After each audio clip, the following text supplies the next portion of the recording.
মহান আল্লাহ তার হাবিবকে এতিম বানায়া পৃথিবীতে পাঠাইছেন যেন এতিমরা বলতে না পারে আমরা তো এতিম, নবীজি তো আমাদের দুঃখ বুঝবেন না। এইজন্য তার পেয়ারা হাবিব যখন মা আমেনার পেটে ছিলেন 6 মাস যখন ছিল তখনই বাবা দুনিয়া থেকে বিদায় নিয়ে চলে গেছেন, বাবা ইন্তেকাল করেছেন। আল্লাহ হাবিব বিশ্ব নবী রাহমাতুল লিল আলামিন দুনিয়াতে আসলেন।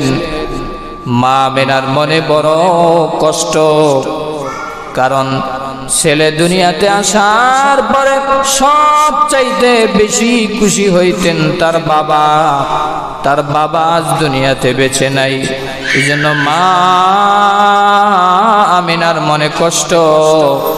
আহারে তার বাবা দুনিয়াতে বেঁচে নাই, বাবা আজ থাকলে সন্তানকে কুলে নিলে কতই না খুশি হইতেন।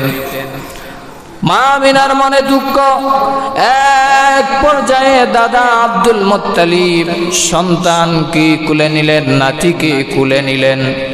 দাদা আব্দুল মুত্তালিব পুত্রের সামনে দাঁড়ায়া, তাবুর সামনে দাঁড়ায় দাঁড়ায় ডাকতেছি।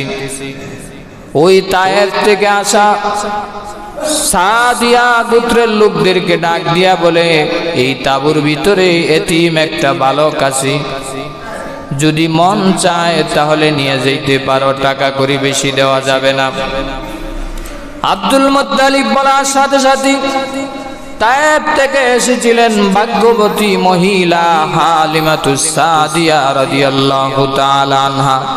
স্বামীর সাথে পরামর্শ করলেন, একেবারে খালি হাতে ফিরে যাওয়ার চাইতে যদি অন্তত দেখতে ভালো হয়, চেহারা যদি ভালো হয় তাহলে নিয়ে যাব।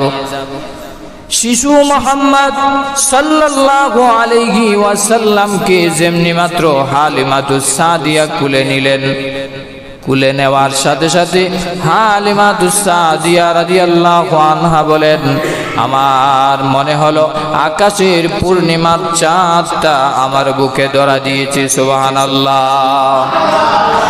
মুসলমান ভাইরা রে আমার, বিশ্ব নবী রাহমাতুল লিল আলামিনকে যেমনি মাত্র হালিমাতুস সাদিয়া কুলে নিলেন, মা হালিমা ডাক দিয়া বলেন, আমার স্তনের ভিতরে কোনো দুধ ছিল না, কয়েকদিন যাবত আমি উপবাস ছিলাম, আমার ঘরে কোনো খাবার ছিল না।